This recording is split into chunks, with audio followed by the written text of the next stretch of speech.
ಎಲ್ಲರಿಗೂ ನಮಸ್ಕಾರ. ಚಾಯ್ಗೆ ನಾನು ಛಾಯಾ ನಿಮ್ಮೆಲ್ಲರೂ ವೆಲ್ಕಮ್ ಮಾಡ್ತಾ ಇದ್ದೀನಿ. ನಾನು ನನ್ನ ಕಾಲೇಜಲ್ಲಿ ಕೆಮಿಸ್ಟ್ರಿ ಪ್ರೊಫೆಸರ್ ಆಗಿ ವರ್ಕ್ ಮಾಡ್ತಾ ಇದ್ದೀನಿ. ನನ್ನ ಇಂಟೆನ್ಷನ್ ಏನು ಈ ಚಾನಲ್ನ ಸ್ಟಾರ್ಟ್ ಮಾಡೋದಕ್ಕೆ ಅಂದರೆ ಸಾಧ್ಯ ಆದಷ್ಟು ಕೆಮಿಸ್ಟ್ರಿ ರಿಲೇಟೆಡ್ ಟಾಪಿಕ್ನ ಸಿಂಪಲ್ಲಾಗಿ ಕನ್ನಡದಲ್ಲಿ ಹೇಳುವಂಥ ಪ್ರಯತ್ನ ಮಾಡ್ತಿದ್ದೀನಿ. ಕೆಮಿಸ್ಟ್ರಿ ಇಷ್ಟ ಇದ್ದವರೆಗೂ ಕೆಮಿಸ್ಟ್ರಿ ಕಡೆಗೆ ಸೆಳೆಯುವಂಥ ಪ್ರಯತ್ನ ನನ್ನ ಚಾನಲಲ್ಲಿ ಮಾಡ್ತಾ ಇದ್ದೀನಿ. ನೀವೇನಾದರೂ ಈಗ 3rd ಸೆಮ್ಮಲ್ಲಿದ್ದು ಕೆಮಿಸ್ಟ್ರಿನ ಓಪನ್ ಎಲೆಕ್ಟಿವ್ ಆಗಿ ತೊಗೊಂಡಿದ್ರೆ ಅದರಲ್ಲಿ 3 ಯೂನಿಟ್ ಇರುತ್ತೆ. ಯೂನಿಟ್ 1, ಯೂನಿಟ್ 2, ಯೂನಿಟ್ 3 ಅಂತ. ಯೂನಿಟ್ 3 ಏನಿದೆಯಲ್ಲ ಅದು ಕಂಪ್ಲೀಟ್ಲಿ ಆರ್ಗ್ಯಾನಿಕ್ ಇದೆ. ಯೂನಿಟ್ 1ಅಲ್ಲಿ ನಿಮಗೆ ಫಿಸಿಕಲ್ ಕೆಮಿಸ್ಟ್ರಿ ಬರುತ್ತೆ, ಅಥವಾ ಇನ್ಆರ್ಗ್ಯಾನಿಕ್ ಅಥವಾ ಜನರಲ್ ಕೆಮಿಸ್ಟ್ರಿ ಅಂತ ಕನ್ಸಿಡರ್ ಮಾಡ್ಕೋಬೋದು. ಅದರಲ್ಲಿ ಯೂನಿಟ್ 1 2 ಟಾಪಿಕ್ ಬರುತ್ತೆ. ಒಂದು ಅಟಾಮಿಕ್ ಸ್ಟ್ರಕ್ಚರ್ ಇದೆ, ಇನ್ನೊಂದು ಪಿರಿಯಾಡಿಕ್ ಪ್ರಾಪರ್ಟೀಸ್ ಇದೆ. ಸೊ ಪಿರಿಯಾಡಿಕ್ ಪ್ರಾಪರ್ಟೀಸ್ ಮೇಲೆ ನಾನೀಗ ಸದ್ಯಕ್ಕೆ ವಿಡಿಯೋ ಮಾಡ್ತಾ ಇದ್ದೀನಿ. ಇದು 2ನೇ ವಿಡಿಯೋ ನಾನು ಮಾಡ್ತಾ ಇರೋವಂಥದ್ದು. ಒಟ್ಟು 4 ಪಿರಿಯಾಡಿಕ್ ಪ್ರಾಪರ್ಟೀಸ್ ಇದೆ. ಅದರಲ್ಲಿ ಅಟಾಮಿಕ್ ಸೈಜ್ ಮೊದಲನೇದು, ಅಯನೈಸೇಷನ್ ಎನರ್ಜಿ 2ನೇದು. ಸೊ ಇವತ್ತಿನ ವಿಡಿಯೋದಲ್ಲಿ ನಾನು ಅಯನೈಸೇಷನ್ ಎನರ್ಜಿ ಬಗ್ಗೆ ಡೀಟೈಲ್ ಆಗಿ ಹೇಳೋಣ ಅಂತ ಅಂದ್ಕೊಳ್ತಾ ಇದ್ದೀನಿ. ಅಯನೈಸೇಷನ್ ಎನರ್ಜಿ ಅಂದರೆ ಏನು, ಹೇಗೆ ಅದು along the period down the group ಏನಾಗುತ್ತೆ, ಟ್ರೆಂಡ್ ಏನಾಗುತ್ತೆ, ಅದನ್ನು ಡೀಟೇಲಾಗಿ ಹೇಳೋಣ ಅಂತ ಅಂದ್ಕೊಳ್ತಾ ಇದ್ದೀನಿ. ಅಗೇನ್ ವೆಲ್ಕಮ್ ಟು ಛಾಯಾ. ನನ್ನ ಚಾನಲ್ನ ಸಬ್ಸ್ಕ್ರೈಬ್ ಮಾಡಿ, ಶೇರ್ ಮಾಡಿ. ನಿಮಗೆ ಗೊತ್ತಿದೆ ಪಿರಿಯಾಡಿಕ್ ಟೇಬಲ್ ಏನಿದೆಯಲ್ಲ ಅದು wonderful table ever the man has made. ಇದುವರೆಗೂ ನಾವು ಎಲ್ಲೂ ನೋಡದೇ ಇರುವಂಥ ಟೇಬಲ್ಲು. ಸೊ ಆ ಟೇಬಲ್ ಅಂದರೆ ನೀವು ಮಾತಾಡೋಕ್ಕೆ ಶುರು ಮಾಡಿದ್ರೆ ಪಿರಿಯಾಡಿಕ್ ಟೇಬಲ್ ಬಗ್ಗೆನೇ ಥ್ರೂಔಟ್ ದ ಇಯರ್ ನೀವು ಮಾತಾಡಿದ್ರೂ ಮುಗಿಯಲ್ಲ. ಅಷ್ಟು ಸಣ್ಣ ಟೇಬಲಲ್ಲಿ, ಕಾಂಪ್ಯಾಕ್ಟ್ ಟೇಬಲ್ಲಿ so much of information have been incorporated. Actually, it was not easy in order to get that periodic table. Nearly 150 to 200 years they have spent in order to get whatever the modern periodic table that we are using. The Mendeleev is called as the father of the periodic table, but he arranged the table in the rows and columns based on their atomic masses. But later it was changed according to their atomic number. So as I already told you, we have arranged them in a rows and columns. So there are 7 horizontal rows which are called as periods and 18 vertical columns which are called as families. The atomic numbers in a periodic table are consecutive. So ನೀವು ಅರ್ಥ ಮಾಡ್ಕೋಬೇಕು periodic table ಹೇಗಿದೆ ಅಂತ ಕೇರ್ಫುಲ್ಲಾಗಿ observe ಮಾಡ್ಕೋಬೇಕಾಗತ್ತೆ. Atomic number ಪ್ರಕಾರ, increasing atomic number ಪ್ರಕಾರ ಹೋಗ್ತಾ ಇದೆ. ಸೊ ನೀವು ಪೀರಿಯಡಲ್ಲಿ ತೊಗೊಂಡ್ರೆ ಒಂದು ಎಲಿಮೆಂಟ್ ಆದಮೇಲೆ ಇನ್ನೊಂದು ಎಲಿಮೆಂಟ್ ಬಂದಾಗ number of atomic number increase ಆಗ್ತಾ ಹೋಗುತ್ತೆ, ನಂಬರ್ ಆಫ್ ಎಲೆಕ್ಟ್ರಾನ್ಸು ಇನ್ಕ್ರೀಸ್ ಆಗ್ತಾ ಹೋಗುತ್ತೆ. So atomic number in a period is consecutive because ನಮಗೆ outermost ಶೆಲ್ಲಲ್ಲಿ ಇರುವಂಥ electron play A very important role because we have classified the element based on the electronic configuration, based on the valence electrons present. So ಹಾಗಾಗಿ valence electron ಹೇಗಿದೆ ಅನ್ನೋದು ನನಗೆ important ಆಗುತ್ತೆ. So valence electrons ಹೇಗಿದೆ ಅಂತ ನನಗೆ ಗೊತ್ತಾಗಬೇಕು ಅಂದರೆ ಅಟಾಮಿಕ್ ನಂಬರ್ ಗೊತ್ತಿರಬೇಕು. So atomic number in a period ಏನಾಗ್ತಾ ಇದೆ, ಕಾನ್ಸಿಕ್ಯೂಟಿವ್ ಆಗಿ ಇನ್ಕ್ರೀಸ್ ಆಗ್ತಾ ಇದೆ. ಆದರೆ ಗ್ರೂಪಿಗೆ ಬಂದರೆ ಆ ಪ್ಯಾಟರ್ನು ಬೇರೆ ಥರ ಆಗುತ್ತೆ. ಸೊ ನಾವು ಪೀರಿಯಡ್ಸ್ನ ಬೇರೆ ಥರ ನೋಡಬೇಕಾಗುತ್ತೆ, ಗ್ರೂಪ್ಸ್ನ ಬೇರೆ ಥರ ನೋಡಬೇಕಾಗುತ್ತೆ. Elements of the each group have a similar valential electronic configuration and therefore exhibit the similar chemical properties. So ನೀವು ಗ್ರೂಪ್ಸ್ನ ತೊಗೊಂಡ್ರೆ ಅದ್ರದ್ದು ಎಲೆಕ್ಟ್ರಾನಿಕ್ ಕಾನ್ಫಿಗರೇಷನ್ ತೊಗೊಂಡ್ರೆ ಔಟರ್ ಮೋಸ್ಟ್ ಎಲೆಕ್ಟ್ರಾನ್ಸ್ ಏನಾಗಿರುತ್ತೆ, ಎಲ್ಲದರಲ್ಲೂ ಇರುತ್ತೆ. After certain interval of time the elements will repeat, periodically ಆ properties repeat ಆಗುತ್ತೆ. ಹೇಗೆ ಅಂದರೆ based on their electronic configuration. ಆ ಗ್ರೂಪಲ್ಲಿರುವಂಥ ಎಲ್ಲ ಎಲಿಮೆಂಟ್ಸೂ ಜನರಲ್ ಎಲೆಕ್ಟ್ರಾನಿಕ್ ಕಾನ್ಫಿಗರೇಷನ್ ಇರುತ್ತೆ ಅವಕ್ಕೆ. ಸೊ ಹಾಗಾಗಿ ಅವೆಲ್ಲ ಪ್ರಾಪರ್ಟೀಸು ಸೇಮ್ ಇರುತ್ತೆ. ಹಾಗಾಗಿ ನಾವು ಫ್ಯಾಮಿಲೀಸ್ ಗ್ರೂಪ್ ಬಗ್ಗೆ ಜಾಸ್ತಿ ಓದ್ತೀವಿ ಹೊರತು ಪಿರಿಯಾಡಿಗಿನ ನಾವು we are going to study the period table in terms of groups rather than periods ಪ್ರಕಾರನೂ ಓದ್ತೀವಿ, ಇಲ್ಲ ಅಂತಲ್ಲ, ಆದರೆ ನಾವು ಗ್ರೂಪ್ಸ್ ಪ್ರಕಾರ ಜಾಸ್ತಿ ಓದ್ತಾ ಹೋಗ್ತೀವಿ. However, the elements in the same period have incrementally increasing the number of electrons from left to right. Therefore, they have different valencies. ಅದೇ ಥರ ನೀವು ಪೀರಿಯಡ್ಗೆ ತೊಗೊಂಡ್ರೆ ಒಂದು ಎಲಿಮೆಂಟಿಂದ ಇನ್ನೊಂದು ಎಲಿಮೆಂಟ್ಗೆ ತೊಗೊಂಡ್ರೆ ನಂಬರ್ ಆಫ್ ಎಲೆಕ್ಟ್ರಾನ್ಸ್ ಇನ್ಕ್ರೀಸ್ ಆಗಿದೆ, ಅದರ number of valence electrons vary ಆಗ್ತಾ ಹೋಗುತ್ತೆ because they have going to unique configuration. So ನಾವು ಮಾಡರ್ನ್ ಪಿರಿಯಾಡಿಕ್ ಟೇಬಲ್ ಏನಿದೆಯಲ್ಲ ಅದನ್ನು ನಾವು ಯಾವ ಬೇಸಿಸ್ ಮೇಲೆ ಮಾಡಿದ್ದೀವಿ ಅಂದರೆ based on their atomic numbers, based on their electronic configuration, based on their valence electrons present ಏನಿದೆಯಲ್ಲ ಆ ಬೇಸಿಸ್ ಮೇಲೆ ನಾವು ಅದನ್ನು ಕ್ಲಾಸಿಫೈ ಮಾಡ್ತಾ ಹೋಗ್ತಾ ಇದ್ದೀವಿ. So we have classified them into S, P, D, F block elements ಅಂತ ಅದನ್ನು ಮಾಡಿದ್ದೀವಿ. ಎಸ್ ಬ್ಲಾಕು ಮೆಟಲ್ಸ್ ಇರುತ್ತೆ, ಪಿ ಬ್ಲಾಕ್ಸಲ್ಲಿ ಮೆಟಲ್ಸು ನಾನ್ ಮೆಟಲ್ಸ್ ಎರಡೂ ಇರುತ್ತೆ, ಡಿ ಬ್ಲಾಕ್ ಕಂಪ್ಲೀಟ್ಲಿ ಮೆಟಲ್ ಇರುತ್ತೆ, ಎಫ್ ಬ್ಲಾಕಲ್ಲಿ ಆಕ್ಟಿನಾಯ್ಡ್ಸ್ ಲ್ಯಾಂಥನಾಯ್ಡ್ಸ್ ಅಂತ ಹೇಳ್ತೀವಿ, ಅದು ಬರುತ್ತೆ. So hydrogen first element with atomic number 1 with 1s orbital unique position the periodic table. ಯಾಕೆಂದರೆ ಹೈಡ್ರೋಜನ್ ಪೊಸಿಷನ್ನು ಎಕ್ಸಾಕ್ಟ್ಲಿ ಇದೆ ಅಂತ ಹೇಳೋಕ್ಕಾಗಲ್ಲ, ಬಟ್ ಫಸ್ಟ್ ಅಟಾಮಿಕ್ ನಂಬರ್ 1 ಇರೋದಕ್ಕೋಸ್ಕರ ಅಲ್ಲಿ ಹಾಕ್ತಾರೆ. Again I told you going to have metals ಇರುತ್ತೆ, ನಾನ್ ಮೆಟಲ್ಸು ಇರುತ್ತೆ. Metals ಜಾಸ್ತಿ ಇರುತ್ತೆ, 78% ಮೆಟಲ್ಸ್ ಇರುತ್ತೆ. ಅನದರ್ 20% ನಿಮ್ಗೆ ಏನಾಗ್ತಾ ಇದೆ ಅಂತಂದರೆ ನಾನ್ ಮೆಟಲ್ಸು ಇದೆ. ಎಗೇನ್ ಅದಕ್ಕೆ ಕೆಲವೊಂದು ಎಲಿಮೆಂಟ್ಸ್ ಇದೆ which going to act as both metals and non metals which are called as semi metals ಅಂತ ಕರಿತೀವಿ. ಅದನ್ನು ಮೆಟಲಾಯ್ಡ್ಸ್ ಅಂತ ಕರೀತಾರೆ. ಸೊ ನೀವು ಮೆಟಾಲಿಕ್ ಕ್ಯಾರೆಕ್ಟರ್ನ ತೊಗೊಂಡ್ರೆ it going to increase in a group whereas decreases from left to right of the period. The physical and chemical properties of element vary periodically with their atomic numbers. ಇದಕ್ಕೆ ನಾವೇನಂತ ಕರಿತೀವಿ, periodic properties ಅಂತ ಹೇಳ್ತಿದ್ದೀವಿ. The properties of an element which show gradual change when we move from left to right in the period and from top to bottom in a group is called as periodic table. So ಈಗ ಏನಾಗಿದೆ, they already arrange the elements in a periodic table. So ಅದಕ್ಕೆ ತಮ್ಮದೇ ಆದಂಥ effort ಹಾಕಿ ಅವರು periodic ಟೇಬಲ್ನ arrange ಮಾಡಿದ್ದಾರೆ. ಆ periodic table ಇರುವಂಥ ಎಲಿಮೆಂಟ್ಸ್ನ ನೀವು ನೋಡ್ತಾ ಹೋದರೆ, ಇನ್ ಗ್ರೂಪ್ಸ್ ಎಲ್ಲಾದರೂ ತೊಗೊಳ್ಳಿ, ಪೀರಿಯಡ್ಸ್ ಎಲ್ಲಾದರೂ ತೊಗೊಳ್ಳಿ, ಅಲ್ಲೇನಾಗುತ್ತೆ, they will be gradual change from left to right in the periodic table ಇರ್ಬೋದು, ಅಲ್ಲಿ top to bottom in the group ಇರ್ಬೋದು. ಅವೇನಾಗುತ್ತೆ, ಐದರ್ ಇನ್ಕ್ರೀಸ್ ಆಗ್ಬೋದು, ಡಿಕ್ರೀಸ್ ಆಗ್ಬೋದು. So periodically they going to have the similar properties. ಅದಕ್ಕೆ ನಾವೇನಂತ ಕರಿತೀವಿ, properties ಅಂತ ಕರಿತೀವಿ. ಸೊ ಈ ಪಿರಿಯಾಡಿಕ್ ಪ್ರಾಪರ್ಟೀಸ್ನ ಕನ್ಸಿಡರ್ ಮಾಡಿಕೊಂಡ್ರೆ 4 ಪಿರಿಯಾಡಿಕ್ ಪ್ರಾಪರ್ಟೀಸ್ನ ಅವರು ಕನ್ಸಿಡರ್ ಮಾಡ್ಕೊಳ್ತಾರೆ. ಅಟಾಮಿಕ್ ಸೈಜ್ ಅಂತ ಹೇಳ್ತಾರೆ, ಅಯನೈಸೇಷನ್ ಎಂಥಾಲ್ಪಿ ಅಂತ ಹೇಳ್ತಾರೆ, ಎಲೆಕ್ಟ್ರಾನ್ ಗೈನ್ ಎಂಥಾಲ್ಪೀಸ್ ಅಂತ ಹೇಳ್ತಾರೆ, ಎಲೆಕ್ಟ್ರೋನೆಗಟಿವಿಟಿ ಅಂತ ಹೇಳ್ತಾರೆ. ನಾನು ಆಲ್ರೆಡಿ ಅಟಾಮಿಕ್ ಸೈಜ್ ವಿಡಿಯೋ ಮಾಡಿದ್ದೀನಿ. ಇವತ್ತು ನಾನು ಮಾಡ್ತಾ ಇರುವಂಥದ್ದು ಅಯನೈಸೇಷನ್ ಎನರ್ಜಿ. ಅಯನೈಸೇಷನ್ ಎಂಥಾಲ್ಪಿ ಅಂತ ಹೇಳ್ತಾರೆ, ಇಲ್ಲ ಅಂದರೆ ಅಯನೈಸೇಷನ್ ಎನರ್ಜಿ ಅಂತ ಹೇಳ್ತಾರೆ. One and the same. ಬೇರೆ ಬೇರೆ ಬುಕ್ಗಳಲ್ಲಿ ಬೇರೆ ಬೇರೆ ಟರ್ಮ್ನ ಯೂಸ್ ಮಾಡ್ತಾರೆ, but one and the same. Enthalpy ಅಂದರೆ ಎನರ್ಜಿ ಅಂತಾನೆ. ಸೊ ಅಯನೈಸೇಷನ್ ಎಂಥಾಲ್ಪಿ ಅಂತ ಹೇಳ್ಬೋದು, ಅಯನೈಸೇಷನ್ ಎನರ್ಜಿ ಅಂತ ನಾವು ಕನ್ಸಿಡರ್ ಮಾಡ್ಕೋಬೋದು. IE ಅಂತ ಹೇಳ್ತೀವಿ ಅದನ್ನು. ಇದೇನು ಅಂದರೆ, it is A measure of an element when it loses it's electron by it's ionisation enthalpy, ionisation energy ಅಂತ ಕರಿತೀವಿ. ಈಗ ಏನಾಗ್ತಾ ಇದೆ ಅಂದರೆ, ಒಂದು ಆಟಮ್ ಇದೆ, ಆಟಮಲ್ಲಿ ಏನು ಮಾಡ್ತಾ ಇದ್ದೀನಿ, ಒಂದು ಎಲೆಕ್ಟ್ರಾನ್ನ ನಾನು ರಿಮೂವ್ ಮಾಡ್ತಾ ಇದ್ದೀನಿ ಅಂತ ತಿಳ್ಕೊಳ್ಳೋಣ. ರಿಮೂವ್ ಮಾಡ್ತಾ ಇದ್ದಾಗ ಏನಾಗುತ್ತೆ ಅಂತಂದರೆ, some amount of energy I have to spend to remove that. So whatever the amount of energy that I am going to spend, that energy I am going to call it as ionization energy in order to ionize. ಐನೈಸ್ ಅಂದರೆ ಏನು, break ಮಾಡುವಂಥದ್ದು. Ions ಆಗಿ convert ಮಾಡೋದಕ್ಕೆ ionisation ಅಂತ ಹೇಳ್ತೀವಿ. So in order to bring about the ionisation, whatever the amount of energy that we are going to spend, that energy we are going to call it as ionisation energy. Again ಇದು ನಾವು ಹೆಂಗೆ imagine ಮಾಡ್ಕೋಬೇಕು ಅಂದರೆ, single ಆಟಮ್ನ ತೊಗೊಂಡಿದ್ದೀವಿ, ಅದನ್ನು gaseous ಫಾರ್ಮಲ್ಲಿ ನಾನು isolate ಮಾಡಿಕೊಂಡು ಅದರಿಂದ ಒಂದು ಎಲೆಕ್ಟ್ರಾನ್ನ ರಿಮೂವ್ ಮಾಡ್ತಾ ಇದ್ದೀನಿ ಅಂತ ನಾನು ಯೋಚನೆ ಮಾಡ್ಕೋಬೇಕಾಗತ್ತೆ. ಯಾಕೆ ಅಂದರೆ, ಗೇಷಿಯಸ್ ಫಾರ್ಮಲ್ಲಿ ಏನಾಗುತ್ತೆ ಅಂದರೆ, atoms electrostatic force of attractions ಇರೋದೇ ಇಲ್ಲ. ಹಾಗಾಗಿ ನನಗೆ ಗೇಷಿಯಸ್ ಫಾರ್ಮಲ್ಲಿದ್ದಾಗ ಒಂದು ಎಲೆಕ್ಟ್ರಾನ್ ರಿಮೂವ್ ಮಾಡೋದು ಈಸಿ ಆಗುತ್ತೆ. Therefore I am going to convert my solid ಇರ್ಬೋದು, ಲಿಕ್ವಿಡ್ ಇರ್ಬೋದು, ಅದನ್ನು ಗೇಷಿಯಸ್ ಫಾರ್ಮ್ ಕನ್ವರ್ಟ್ ಮಾಡಿಕೊಂಡು ಅಲ್ಲಿಂದ ನಾನು ಏನು ಮಾಡ್ತೀನಿ, ಒಂದು ಎಲೆಕ್ಟ್ರಾನ್ನ ರಿಮೂವ್ ಮಾಡಿದಾಗ whatever the amount of energy that I am going to spend, that energy I am going to call it as ionization energy. The energy required to remove an electron from an isolated gaseous atom in its ground state. ಆ ಎನರ್ಜಿಗೆ ನಾವೇನಂತ ಕರಿತೀವಿ, ionisation energy ಅಂತ ಹೇಳ್ತೀವಿ. Usually ನಾವೇನು ಮಾಡ್ತೀವಿ ಅಂದರೆ, outer most ಶೆಲ್ಲಲ್ಲಿ ಇರುವಂಥ ಎಲೆಕ್ಟ್ರಾನ್ನ ರಿಮೂವ್ ಮಾಡ್ತೀವಿ. ಸೊ ಆ ಎನರ್ಜಿಗೆ ನಾವೇನಂತ ಕರಿತೀವಿ, ಔಟರ್ ಮೋಸ್ಟ್ ಶೆಲ್ ಎಲೆಕ್ಟ್ರಾನ್ನ ರಿಮೂವ್ ಮಾಡೋದಕ್ಕೆ whatever the amount of energy that we are going to spend, that energy we are going to call it as ionisation energy. So ಈ ಅಯನೈಸೇಷನ್ ಎನರ್ಜಿ ಇರ್ಬೋದು ಅಥವಾ ionisation enthalpy ಇರ್ಬೋದು, ಅದನ್ನು ನಾವು ಕಿಲೋಜೌಲ್ಸ್ per ಮೋಲಲ್ಲಿ express ಮಾಡ್ತಾ ಹೋಗ್ತೀವಿ. For example, usually metals will have a tendency to lose the electrons. Therefore ನಾನು M ಅಂತ ತೊಗೊಂಡಿದ್ದೀನಿ, ಅದನ್ನು ಗೇಷಿಯಸ್ ಫಾರ್ಮಲ್ಲಿ ತೊಗೊಂಡಿದ್ದೀನಿ. I am spending some amount of energy, that energy I am going to call it as IE. So ಮೆಟಲ್ಗೆ gaseous ಫಾರ್ಮಲ್ಲಿ energy supply ಮಾಡಿದಾಗ they undergo ionization to form cation and electrons will be removed. Both of them will be in a gaseous state. So ಈ ಎನರ್ಜಿಗೆ ನಾವೇನಂತ ಕರಿತೀವಿ, ionisation ಹೇಳ್ತೀವಿ.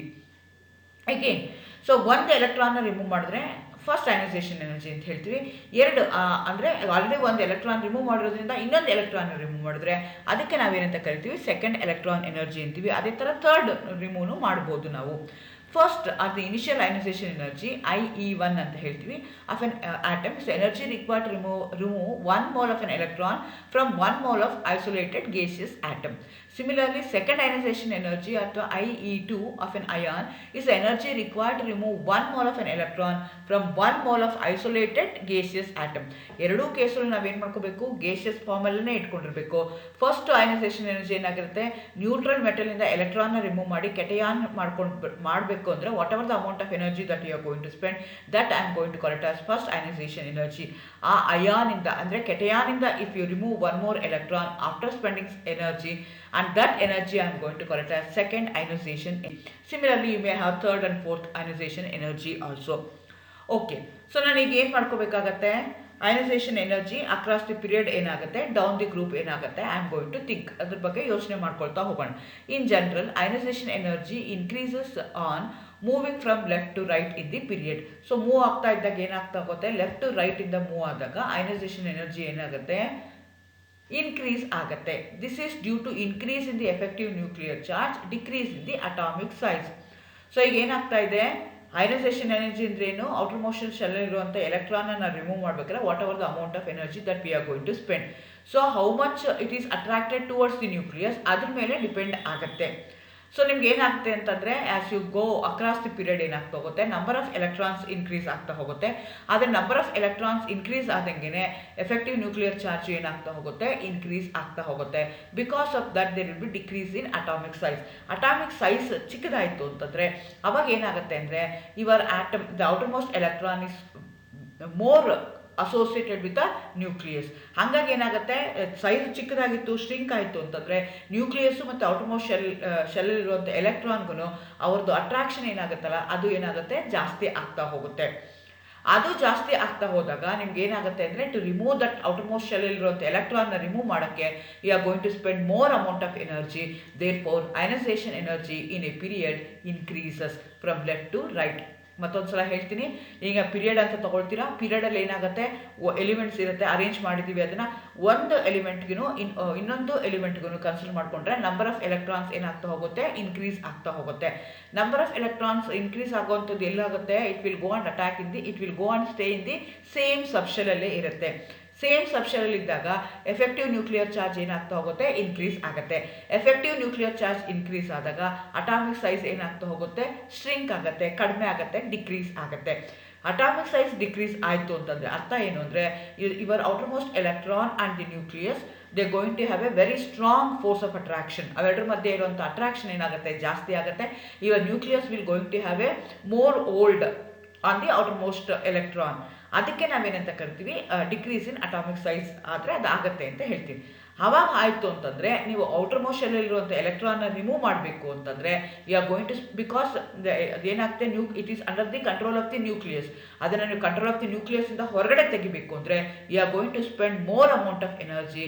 There four they going to have higher ionization energy is required from moving left to right in the period.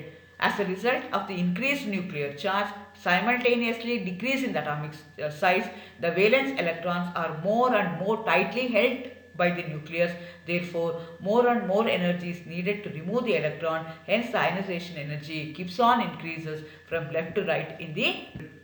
So ಈಗ ನಾವು ನೋಡ್ಕೊಳ್ತಾ ಹೋಗೋಣ, first ionization enthalpy ಏನು ಆಗುತ್ತೆ ಅಂತ, ಹೇಗೆ ಆಗ್ತಾ ಇದೆ ಅಂತ. ಈಗ ನಾನು ಏನು ಮಾಡ್ತಾ ಇದ್ದೀನಿ, ಆಲ್ಕಲಿ ಮೆಟಲ್ಸ್ನ ತೊಗೊಂಡಿದ್ದೀನಿ, ಸೆಕೆಂಡ್ ಪೀರಿಯಡಲ್ಲಿ ಎಲಿಮೆಂಟ್ನ ತೊಗೊಂಡಿದ್ದೀನಿ.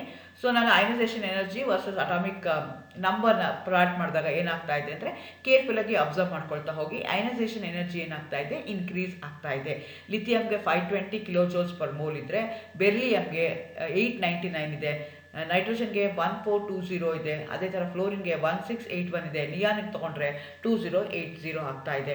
ಇದು ಯಾಕಾಗುತ್ತೆ ಅಂದರೆ, ಲಿಥಿಯಮ್ಗೆ ಮತ್ತು ಬೇರಿಯಮ್ಗೆ ಕನ್ಸಿಡರ್ ಮಾಡಿಕೊಂಡ್ರೆ ಅಟಾಮಿಕ್ ನಂಬರ್ ಏನಾಗುತ್ತೆ, number of atomic number increase ಆಗ್ತಾ ಇದೆ. ಅಟಾಮಿಕ್ ನಂಬರ್ ಇನ್ಕ್ರೀಸ್ ಆಯಿತು ಅಂದರೆ ನಂಬರ್ ಆಫ್ ಎಲೆಕ್ಟ್ರಾನ್ಸ್ ಜಾಸ್ತಿ ಆಗುತ್ತೆ. ನಂಬರ್ ಆಫ್ ಎಲೆಕ್ಟ್ರಾನ್ಸ್ ಎಲ್ಲಿ ಹೋಗ್ತಾ ಇದೆ, it is attacking, it is going to stay in the same subshell. Same subshell ಇದೆ ಅಂದರೆ ಏನಾಗ್ತಾ ಇದೆ, ಎಫೆಕ್ಟಿವ್ ನ್ಯೂಕ್ಲಿಯರ್ ಚಾರ್ಜು ಜಾಸ್ತಿ ಆಗ್ತಾ ಇದೆ. ಎಫೆಕ್ಟಿವ್ ನ್ಯೂಕ್ಲಿಯರ್ ಚಾರ್ಜ್ ಜಾಸ್ತಿ ಆಗ್ತಾ ಇದ್ದಂಗೆ size ಚಿಕ್ಕದಾಗುತ್ತೆ.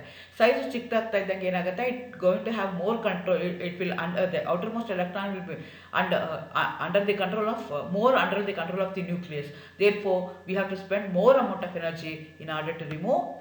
This is in terms of period. ಆಯಿತಾ, ನಾನು ಈಗ ಗ್ರೂಪ್ಸ್ಗೆ ತೊಗೊಂಡ್ರೆ ಈಗ ಏನು ಮಾಡ್ತಾ ಇದ್ದೀನಿ ಅಂದರೆ, ಟಾಪ್ ಟು ಬಾಟಮ್ನ ನಾನು ಕನ್ಸಿಡರ್ ಮಾಡ್ಕೊಂಡು ಹೋದರೆ ಇನ್ನು ಗ್ರೂಪಲ್ಲಿ ಏನಾಗುತ್ತೆ, ಅದು ಡಿಕ್ರೀಸ್ ಆಗ್ತಾ ಹೋಗುತ್ತೆ. ಯಾಕೆ ಅಂದರೆ ಸೇಮ್ ರೀಸನ್.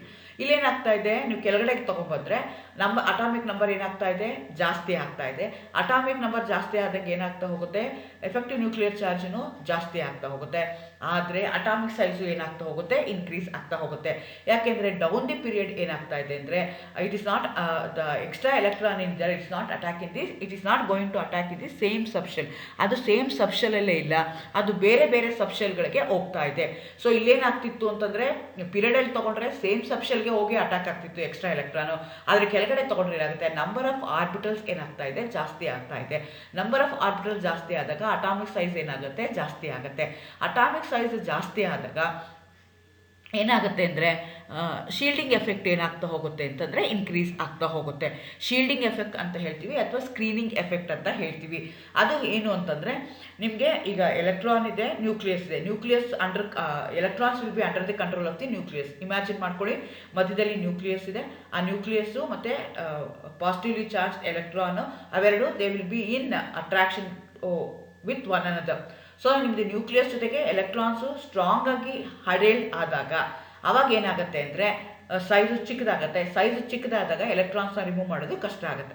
ಈಗ ನಂಬರ್ ಆಫ್ ಸಬ್ಶೆಲ್ಸು ಜಾಸ್ತಿ ಆಗ್ತಾ ಹೋದಂಗೆ ಏನಾಗುತ್ತೆ ಅಂತಂದರೆ, ನಿಮ್ಮದು ನ್ಯೂಕ್ಲಿಯಸ್ಸು ಮತ್ತು ಔಟರ್ ಮೋಸ್ಟ್ ಶೆಲ್ ಮಧ್ಯದಲ್ಲಿ ಎಷ್ಟೊಂದು ಎಲೆಕ್ಟ್ರಾನ್ಸ್ ಬರೋದ್ರಿಂದ those electron they going to shield, they going to screen. ಹಾಗಾಗಿ ಏನಾಗುತ್ತೆ ಅಂದರೆ ವೇಲೆನ್ಸ್ ಎಲೆಕ್ಟ್ರಾನು ಈಸಿಯಾಗಿ ಹೋಗ್ಬಿಡ್ಬೋದು.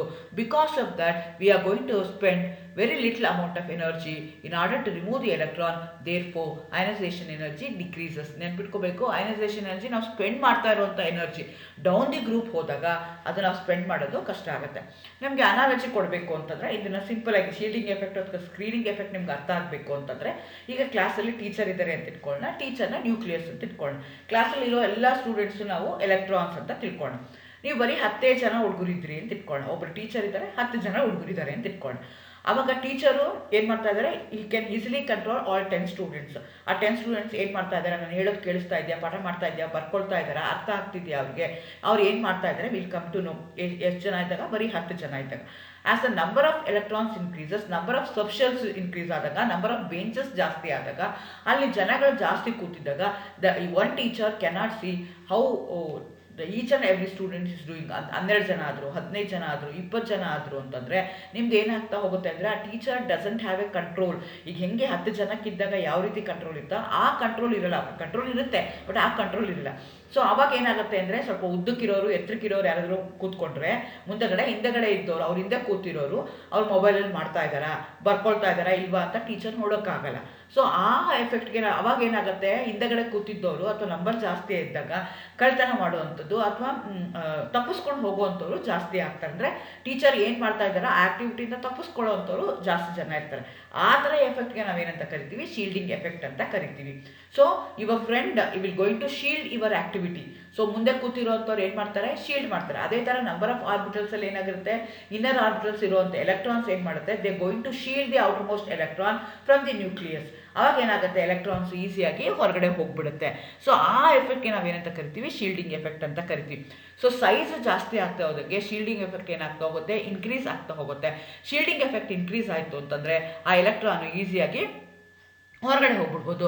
Therefore ionisation energy decreases on moving from top to bottom in. ಎಲ್ಲರಿಗೂ ನಮಸ್ಕಾರ. ಚಾಯ್ಗೆ ನಾನು ಛಾಯಾ ನಿಮ್ಮೆಲ್ಲರೂ ವೆಲ್ಕಮ್ ಮಾಡ್ತಾ ಇದ್ದೀನಿ. ನಾನು ನನ್ನ ಕಾಲೇಜಲ್ಲಿ ಕೆಮಿಸ್ಟ್ರಿ ಪ್ರೊಫೆಸರಾಗಿ ವರ್ಕ್ ಮಾಡ್ತಾ ಇದ್ದೀನಿ. ನನ್ನ ಇಂಟೆನ್ಷನ್ ಏನು ಈ ಚಾನಲ್ನ ಸ್ಟಾರ್ಟ್ ಮಾಡೋದಕ್ಕೆ ಅಂದರೆ, ಸಾಧ್ಯ ಆದಷ್ಟು ಕೆಮಿಸ್ಟ್ರಿ ರಿಲೇಟೆಡ್ ಟಾಪಿಕ್ನ ಸಿಂಪಲ್ಲಾಗಿ ಕನ್ನಡದಲ್ಲಿ ಹೇಳುವಂಥ ಪ್ರಯತ್ನ ಮಾಡ್ತಿದ್ದೀನಿ. ಕೆಮಿಸ್ಟ್ರಿ ಇಷ್ಟ ಇದ್ದವರೆಗೂ ಕೆಮಿಸ್ಟ್ರಿ ಕಡೆಗೆ ಸೆಳೆಯುವಂಥ ಪ್ರಯತ್ನ ನನ್ನ ಚಾನಲಲ್ಲಿ ಮಾಡ್ತಾಯಿದ್ದೀನಿ. ನೀವೇನಾದರೂ ಈಗ 3rd ಸೆಮ್ಮಲ್ಲಿದ್ದು ಕೆಮಿಸ್ಟ್ರಿನ ಓಪನ್ ಎಲೆಕ್ಟಿವ್ ಕಾನ್ಫಿಗರೇಷನ್. ಸೊ ನಾವು ಮಾಡರ್ನ್ ಪಿರಿಯಾಡಿಕ್ ಟೇಬಲ್ ಏನಿದೆಯಲ್ಲ, ಅದನ್ನು ನಾವು ಯಾವ ಬೇಸಿಸ್ ಮೇಲೆ ಮಾಡಿದ್ದೀವಿ ಅಂದರೆ, based on their atomic numbers, based on their electronic configuration, based on their valence electrons present ಏನಿದೆಯಲ್ಲ, ಆ ಬೇಸಿಸ್ ಮೇಲೆ ನಾವು ಅದನ್ನು ಕ್ಲಾಸಿಫೈ ಮಾಡ್ತಾ ಹೋಗ್ತಾ ಇದ್ದೀವಿ. So we are classified them into S, P, D, F block elements ಅಂತ ಅದನ್ನು ಮಾಡಿದ್ದೀವಿ. ಎಸ್ ಬ್ಲಾಕು ಮೆಟಲ್ಸ್ ಇರುತ್ತೆ, ಪಿ ಬ್ಲಾಕ್ಸಲ್ಲಿ ಮೆಟಲ್ಸು ನಾನ್ ಮೆಟಲ್ಸ್ ಎರಡೂ ಇರುತ್ತೆ, ಡಿ ಬ್ಲಾಕ್ ಕಂಪ್ಲೀಟ್ಲಿ ಮೆಟಲ್ ಇರುತ್ತೆ, ಎಫ್ ಬ್ಲಾಕಲ್ಲಿ ಆ್ಯಕ್ಟಿನಾಯ್ಡ್ಸ್ ಲ್ಯಾಂಥನಾಯ್ಡ್ಸ್ ಅಂತ ಹೇಳ್ತೀವಿ, ಅದು ಬರುತ್ತೆ. So hydrogen first element with atomic number 1 with 1s orbital, unique position the periodic table. ಯಾಕೆಂದರೆ ಹೈಡ್ರೋಜನ್ ಪೊಸಿಷನ್ನು ಎಕ್ಸಾಕ್ಟ್ಲಿ ಇದೆ ಅಂತ ಹೇಳೋಕ್ಕಾಗಲ್ಲ, ಬಟ್ ಫಸ್ಟ್ ಅಟಾಮಿಕ್ ನಂಬರ್ 1 ಇರೋದಕ್ಕೋಸ್ಕರ ಅಲ್ಲಿ ಹಾಕ್ತಾರೆ. Again I told you going to have metals ಇರುತ್ತೆ, ನಾನ್ ಮೆಟಲ್ಸು ಇರುತ್ತೆ. Metals ಜಾಸ್ತಿ ಇರುತ್ತೆ, 78% ಮೆಟಲ್ಸ್ ಇರುತ್ತೆ. ಅನದರ್ 20% ನಿಮ್ಗೆ ಏನಾಗ್ತಾ ಇದೆ ಅಂತಂದರೆ ನಾನ್ ಮೆಟಲ್ಸು ಇದೆ. ಎಗೇನ್ ಅದೇ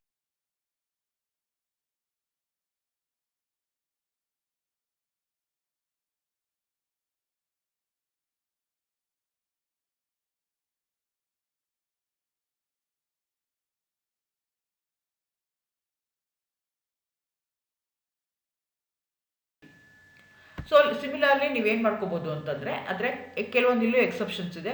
beryllium, magnesium, nitrogen, phosphorus and noble gases have exponentially high values of IE because of their stable off-filled and completely filled electronic configuration.